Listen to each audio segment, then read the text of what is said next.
білім орталығында орыс группасында 10 сыныптың оқушысы болды. Информатикадан сабағыма қатысып отырған. Әңгімелесіп қалдық. Мен программалаудың курсын бітірдім. Мен енді бір компаниялармен сөйлесіп жүрмін, сайтын істеп берем, сөйтіп ақша табамын деген әңгіме айтады. Сұрамаймын ба содан? Қандай сайт жасап жатсың, қай жерде жасап жатсың деген сияқты. Жөн жобасын. Білмей деген. Мен қалай сенен сайт жасайсың ол? Мыналарды білмесең. Дегенде бала ұялың қарап қалды енді сол кезде. Түсіндірдім, көп нәрсені үйрену керек екен. Бала түсінді. Біраз бағыт бердім. Өзі ізденіп дайындалатын болды. Ал енді менің бір жасаған қорытынды, біздің балалар сол сайтты қалай жасайды, оны қалай интернетке шығарады, біле бермейтін сияқты. Сондықтан мен қазір сол сайт жасау жөнінде бір сабақтарды бастасам деп отырмын. Ол бірнеше сабақ болатын шығар, бүгін бастамасы.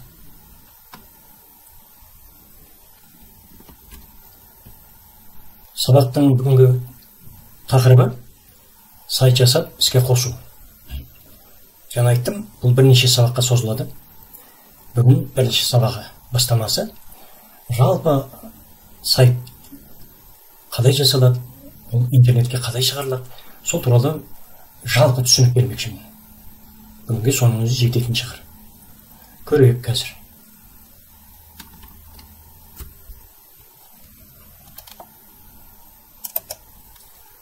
Міне мынау сызба ретінде түсінікті болу үшін дайындап қойдым.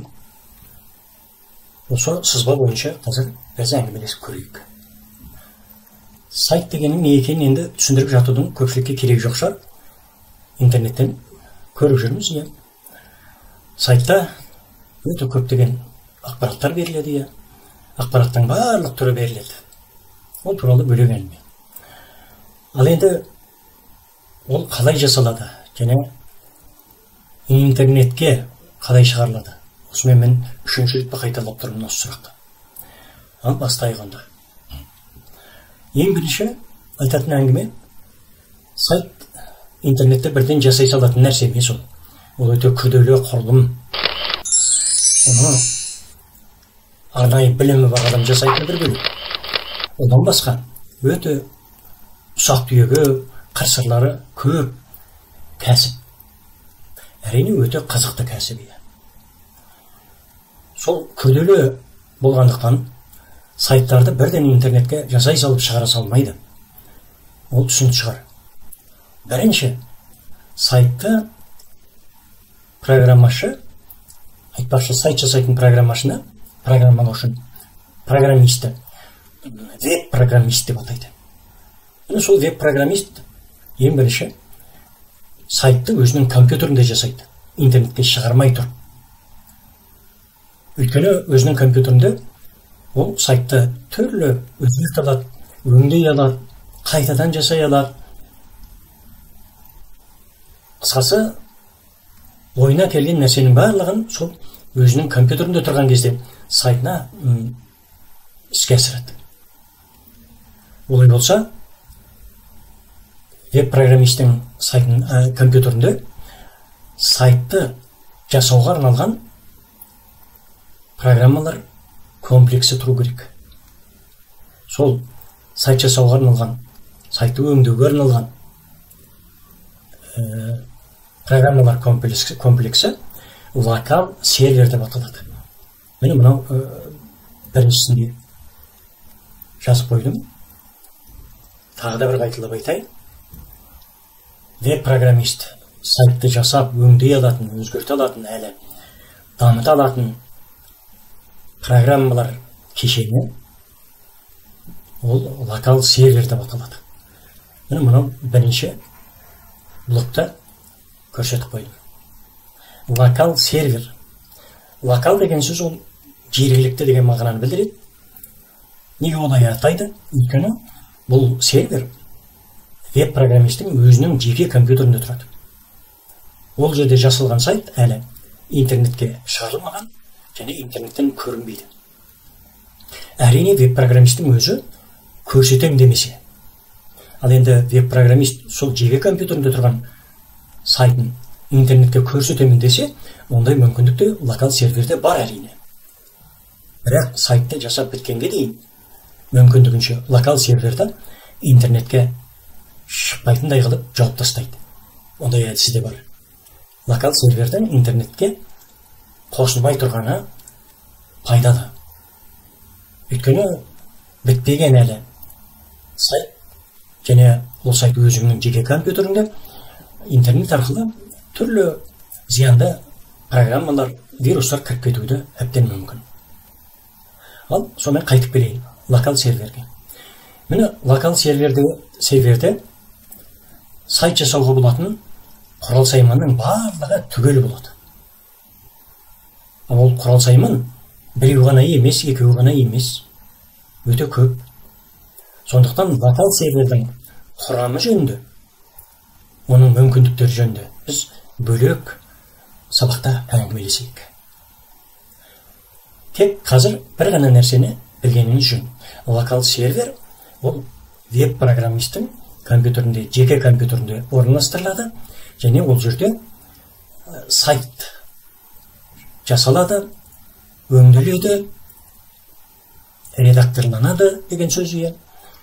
Әбден пісіріп бітті, сайтым дайын деген кезде сол локал серверден сайт ол ары қарай интернетке шығаруға дайындалады. Ол басқа әңгіме. Осыны біліп қойсаңыз болады.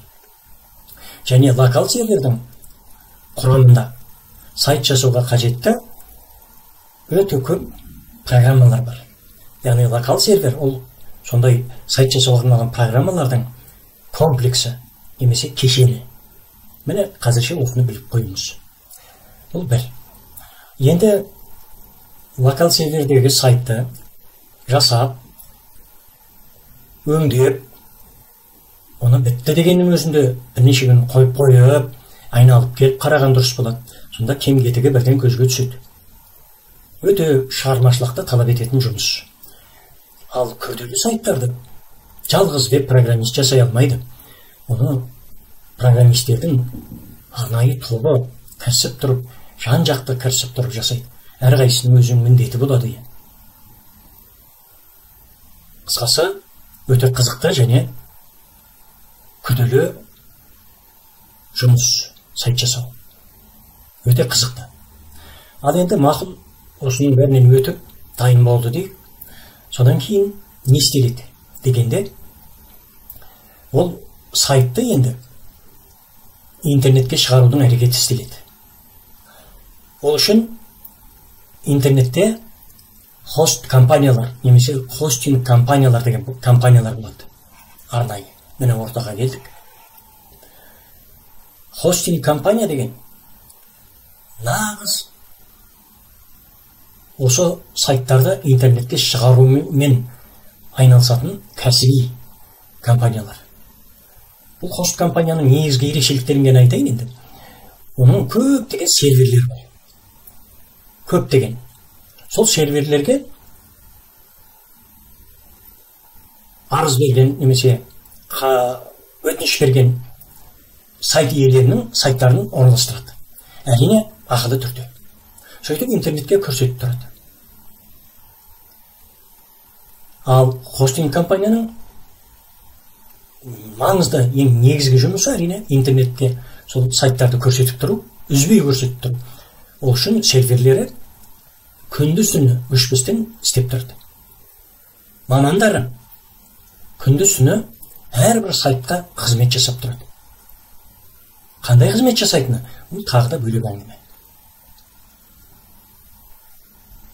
Және айтамын, хостинг компания өтініш бергендерге сайтын орналастырған кезде әрине өзіне тиісті ақысын алады. Оны хостингтің ақысы дейді. Қорыта айтқанда, хостинг компаниясы дейді сайт жасаған адам сөйтіп онымен келісім жасайды.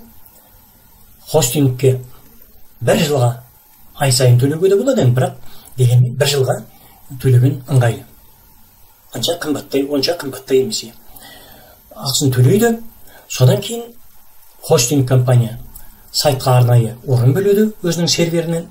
Сол орынға сайттың иесі сайтын орналастырып, не істесе де өзі біледі, өзіне сол сервердің арнайы берілген орнының кілтін беріп қояды. Болды, сайтымен жұмыс істей береді. Хостинг компания ол өз міндетін атқара береді. Сайтыңызды күндіз-түні көрсетіп тұрады, бұзылса жөндеп тұрады және қорғап тұрады сыртқы хакерлерден немесе вирустардан. Тағы да көптеген хостинг компанияның жұмыстары бар, әрине. Жаңа айттым, ол туралы мүмкін бөлек кеңірек тоқталармыз. Сонымен хостинг компанияға өтініш беріп, хостинг компанияның серверінің сайтты орнату үшін 2 тірлік істелу керек. Бірінші тірлік, жаңа айтып өттім, міне, хостинг компанияға ақысын төлеу керек қызмет үшін. Негізінен 1 жылға төленеді. Ал хостингтің ақысы бұл сол сайтыңызға бөлінетін орны ақпарат көлеміне байланысты. Мысалы 500 мегабайттық орын алуыңызға болады. Ең азы осындағы деймін қазіргі кезде. Кезінде менің сайтымда 100 мегабайт, одан өсіңкілеп кейін 300 мегабайтқа дейін деп орын бөлінген еді. Соның өзінде сайтым еркін істеп тұрған кездер болған. Қазір енді заман басқа, мүмкіндіктері жоғары хостинг компаниялардың. Сондықтан ең кемі 500 мегабайт па, тіпті 1 гигабайттан жоғары болу керек. Мұны қазір көрсетем. Сонымен, егер серверден 1 гигабайт орын алатын болсаңыз, ол басқа тариф. Ал 100 гигабайт орын алатын болсаңыз, ол қымбаттау тариф. Ол түсінікті. Бірақ енді жеке адамның сайтына, немесе кішкене мектептердің сайтына, кішкене сайттарға өте көп орын алудың қажет жоқ. 500 мегабайтпен де әжептәуір мектеп сайтын жұмыс істете беруге болады. 1 гигабайтпен өте жақсы сайттар жүргізуге болады. Ал 100 гигабайт орын алу үшін, ол енді компания үлкен болу керек, сайтты жүргізетін арнайы топтар болу керек. Және үлкенірек компаниялардың сайттары ғана осындай үлкен орындар ала бастайды. 100 гигабайт немесе одан да жоғары. Әрине, жеке сайттарға ең арзан бағадағы хостингтің тарифін алуға болады. Ешқандай ол орны аздығы сезілмейді де, байқалмайды да, кәдімгідей жап-жақсы сайт істетуге болады.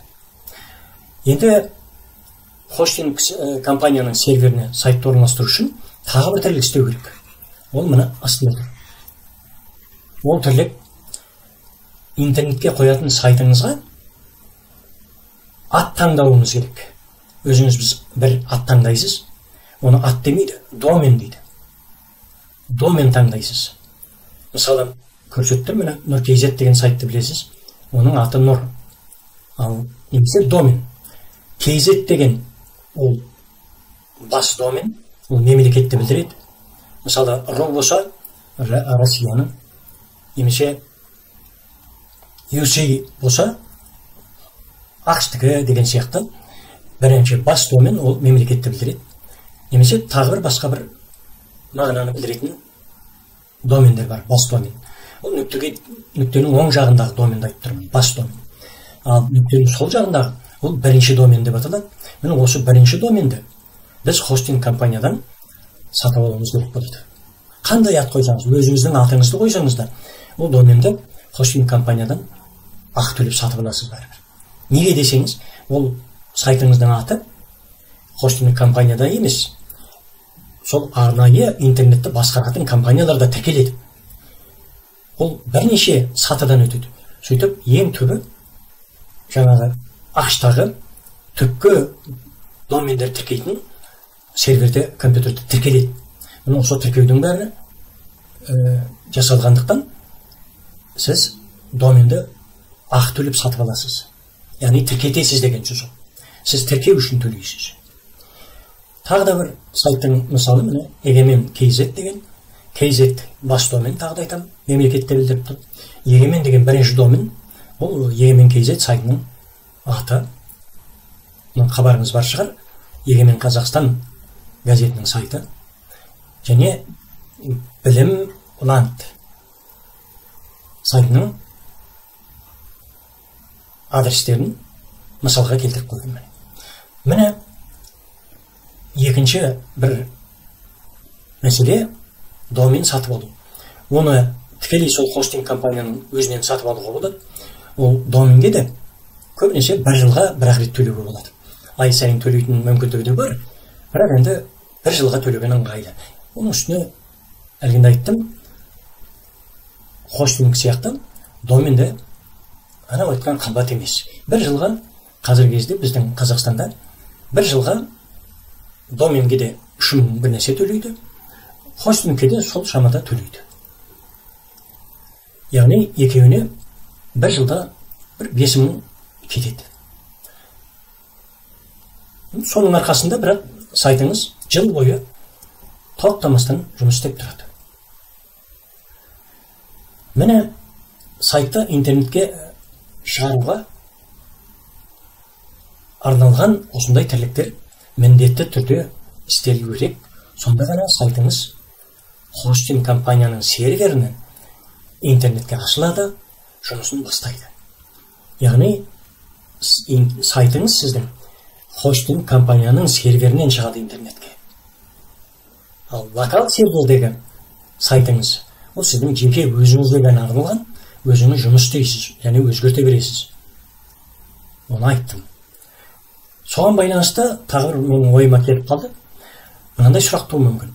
Хостинг компанияға қойылған сайтымды мен енді өзгерте алмаймын ба деген сұрақ туы мүмкін. Жоқ. Бағана бір ескертіп өттім, тағы да айтайын. Хостинг компания сізге серверден орын бергеннен кейін, сол орынның кілтін сізге беріп қояды. Қадаған уақытыңызда өзіңіз кіріп, сайтыңызды жөндей аласыз, толықтырып тұрасыз. Әрине сайттың ақпаратын күнделікті жаңалап тұру керек бұда деген. Әйтпесе ол сайтты ешкім көрмейді. Ол тірлікті істейсіз, өзгертесіз. Қысқасы, хостингте тұрған сайтыңызбен де тікелей өзіңіз шұғылданасыз. Ал енді компанияның сайты болса, сол сайтты алып жүретін, сол сайтты жетілдіріп тұратын, сол сайтқа қызмет ететін арнайы программистердің тобы болады. Сол топ бір сайтты қызмет жасайды, бір сайтқа қызмет жасайды. Үлкен сайттарда, мысалы, портал деп атайды. Бір порталда бір компания алып жүреді. Басында айттым ғой мен, сайт жасау ол үлкен бір сондай жауапты кәсіп, жауапты жұмыс. Мұны ойыншық деп қарамау керек. Мен сайт жасай салам да, жаңағы ақша таба берем деген баланың түсінігі болмау керек. Балаларға осылай түсіндіру керек. Және балаларға міндетті түрде айту керек. Ол заманға сай, заманауи және өте қазақта кәсіп веб программист деген.